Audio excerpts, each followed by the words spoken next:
Development, doctor CL Agarwal, assistant professor, Jamshedpur men's college. आज मैं BCom semester 2, MCom semester 2 और BBA semester 2 तीनों में सब्जेक्ट कॉर्पोरेट अकाउंटिंग, टॉपिक का नाम है रिडम्पशन ऑफ प्रेफरेंस शेयर, एक नया चैप्टर शुरू करने जा रहा हूं। जैसा कि आपको मालूम है कि शेयर दो तरह के होते हैं। There are two types of share, equity share and preference share. Preference share जो होता है उसमें जो there are various types of preference share. Out of that one is redeemable preference share. एक प्रेफरेंस शेयर कैसा होता है जिसका की redemption after a certain period company को शेयर होल्डर को वापस करना पड़ता है। तो उसी रिडीमेबल प्रेफरेंस शेयर का रिडम्पशन कैसे होता है, आज हम लोग इसके बारे में डिस्कस करेंगे। इसका अकाउंटिंग प्रॉब्लम्स भी है, सॉल्व भी करेंगे हम लोग। पहले हम उसका थ्योरेटिकल एस्पेक्ट को पहले हम लोग समझ लें। रिडम्पशन जिसका मीनिंग है पेइंग ऑफ का मतलब repayment of share, stock, debentures, bond, that is called redemption.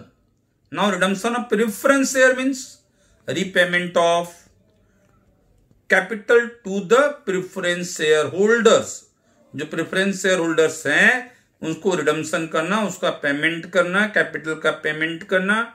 The amount payable on redemption is usually specified in issue. जब कंपनी इशू करती है तो उसका अमाउंट का रिडम्पशन कितना होगा वो मेंशन कर दिया जाता है प्रेफरेंस शेयर पर। द रिडम्पशन ऑफ डेट मे और may not specified on issue.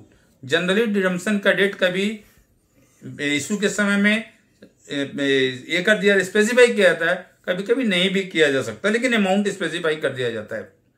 तो जो प्रेफरेंस शेयर कंपनी इशू करती है पब्लिक को, जो पब्लिक से प्रेफरेंस शेयर खरीदते हैं प्रेफरेंस शेयर होल्डर कहलाते हैं, उनका पेमेंट, उनको रीपेमेंट कंपनी के द्वारा एक सर्टेन पीरियड के बाद किया जाता है, वापस कर दिया जाता है पैसा। उस प्रोसेस को हम लोग रिडम्पशन ऑफ प्रेफरेंस शेयर कहते हैं।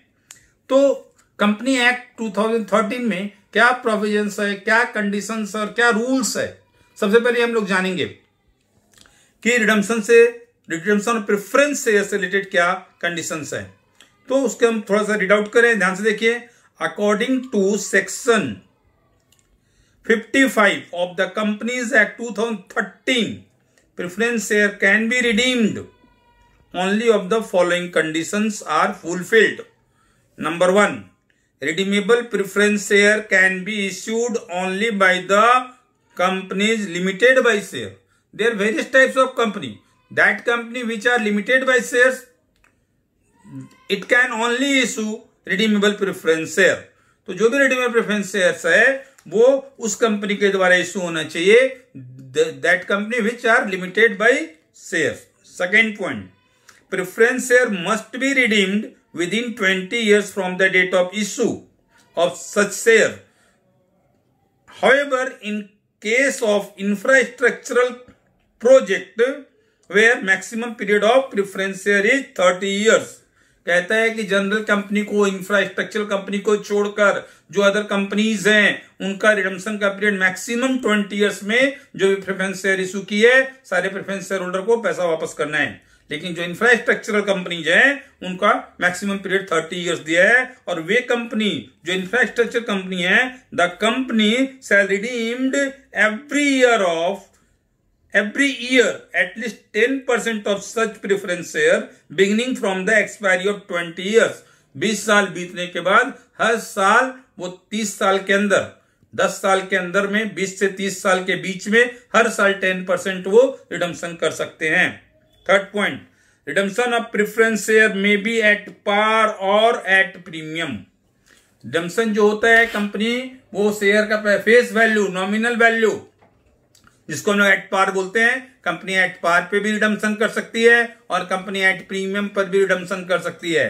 कहने का मतलब है कि अगर शेयर का अमाउंट 100 ईच करके है तो कंपनी 100 ईच ही वापस करेगी, तो उसको एट पार बोलते हैं। कंपनी 100 ईच फेस वैल्यू है लेकिन कंपनी 105, 110 अगर रिडम्पशन के समय शेयर होल्डर को देगी, ज्यादा देगी फेस वैल्यू से, तो उसको रिडम्पशन एट प्रीमियम कहते हैं। जनरली जो कैपिटल का नॉमिनल वैल्यू है, जो फेस वैल्यू है, जो ओरिजिनल वैल्यू है, वही रिडम्पशन का अमाउंट में काउंट किया जाता है। उसके ऊपर अगर कंपनी रिडम्पशन करती है तो उस अमाउंट के प्रीमियम के अमाउंट को अलग से हम लोग क्रिएट करते हैं।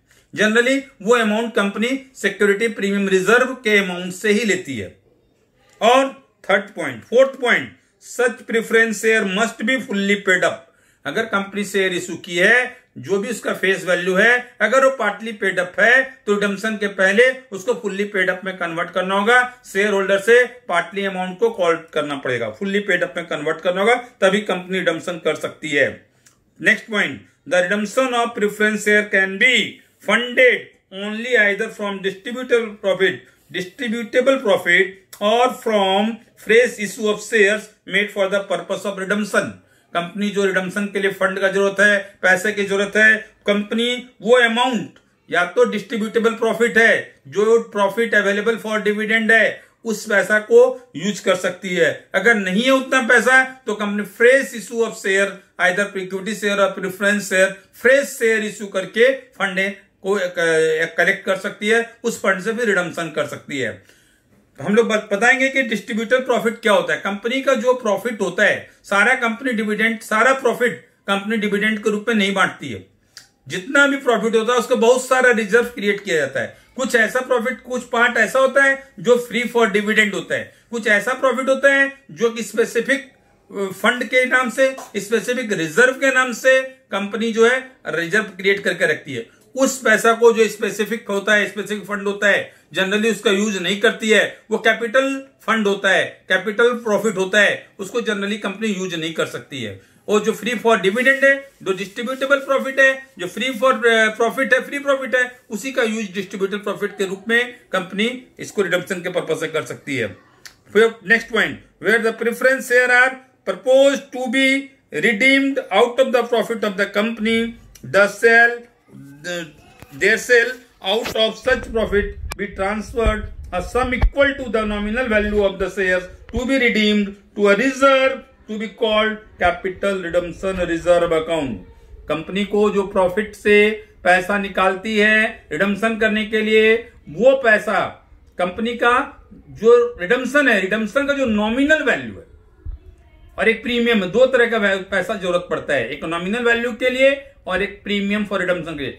प्रीमियम फॉर रिडम्पशन को नहीं, जो नॉमिनल वैल्यू, फेस वैल्यू, जो ओरिजिनल वैल्यू है, उसके लिए जो कंपनी पैसा निकालती है, उस पैसा को प्रॉफिट से जो निकालती है, प्रॉफिट से निकालने के बाद एक स्पेसिफिक रिजर्व क्रिएट करती है, उसका नाम है कैपिटल रिडम्पशन रिजर्व अकाउंट। पहले उस प्रॉफिट को कैपिटल रिडम्पशन रिजर्व अकाउंट में ट्रांसफर करती है और तब जाकर के उसका रिडम्पशन करेगी। उस पैसा कैपिटल रिडम्पशन रिजर्व अकाउंट के अमाउंट को नॉमिनल वैल्यू के रिडम्पशन में यूज किया जाता है और प्रीमियम के लिए पैसा जो निकाला जाता है वो उस कैपिटल रिडम्पशन रिजर्व अकाउंट में ट्रांसफर नहीं किया जाता, अलग से निकाला जाता है।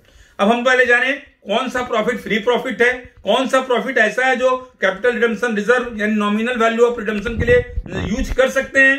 तो number 1, surplus of statement of profit and loss. सबसे पहले प्रॉफिट एंड लॉस का सरप्लस अमाउंट है तो सबसे पहले उसी को यूज करते हैं। अगर उतना अवेलेबल फंड जितना हम लोग को रिडम्पशन के लिए जरूरत है नॉमिनल वैल्यू के लिए, तो सबसे पहले हम लोग सरप्लस ऑफ पीएल से लेंगे। अगर उसमें नहीं है तो सेकेंड स्टेप पे हम लोग जनरल रिजर्व या रिजर्व फंड से लेंगे। फिर अगर नहीं है तो फिर insurance fund, dividend equalisation fund, workman compensation fund, workman accident fund, contingencies reserve, provision for taxation, ये सारे जो हमारे रिजर्व और फंड्स हैं, इसका उपयोग हम लोग फ्री प्रॉफिट के नाम से जानते हैं। इसका उपयोग हम लोग कैपिटल रिडम्पशन रिजर्व के रूप में कर सकते हैं। कहने का मतलब नॉमिनल वैल्यू को रिडम्पशन के लिए उपयोग किया जा सकता है। कुछ एक पॉइंट है ध्यान देने हैं। Redemption of preference share implies only the payment of nominal value of preference share capital. जो रिडम्पशन ऑफ प्रेफरेंस शेयर का मतलब क्या होता है, ये सिर्फ नॉमिनल वैल्यू ऑफ रिडम्पशन के लिए यूज हो रहा है, प्रीमियम के लिए यूज नहीं होता है। Second point, for premium redemption of preference share the company only make use of its securities premium reserve. Security premium को ही यूज कर सकती है। अगर नहीं है देन अदर प्रॉफिट और रिजर्व भी, जो डिविजिबल प्रॉफिट अभी हम बताएं, उसका यूज कर सकती है।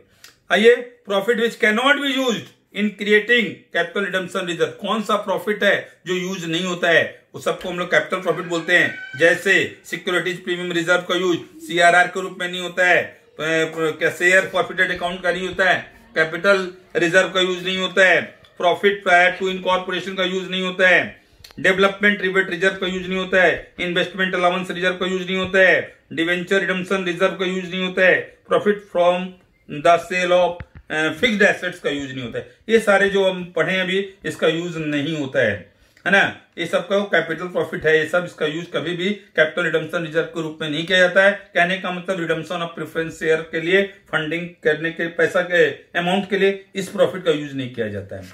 अब आते हैं हम लोग सोर्सेस ऑफ रिडम्पशन। कंपनी का रिडम्पशन का क्या सोर्स है? There are 3 source.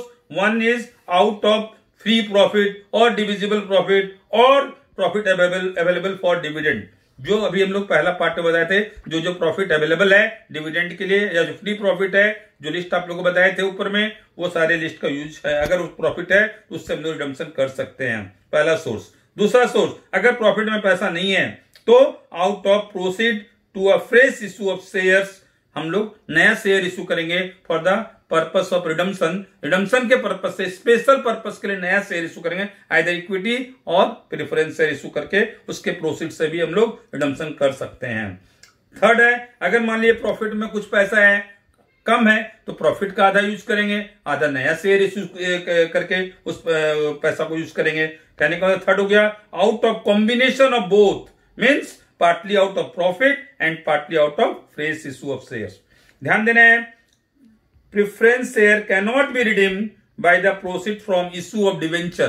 रिडम्पशन करने के लिए कभी भी प्रेफरेंस शेयर रिडम्पशन करने के लिए हम फ्रेश इशू ऑफ डिवेंचर नहीं कर सकते हैं। डिवेंचर का इशू का पैसा से हम लोग रिडम्पशन नहीं कर सकते हैं प्रेफरेंस शेयर का। Second point, it could not be desirable to use general reserve for redemption of preference share if there is a balance in surplus of statement of PL। कहता है अगर surplus of statement of PL में available balance है तो हम लोग general reserve का use नहीं करते हैं। हाँ, अगर स्टेटमेंट ऑफ पीएल में बैलेंस नहीं है तब हम लोग जनरल रिजर्व का यूज करते हैं।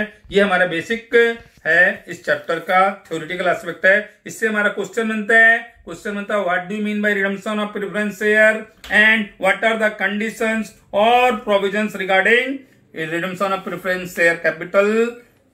Thank you।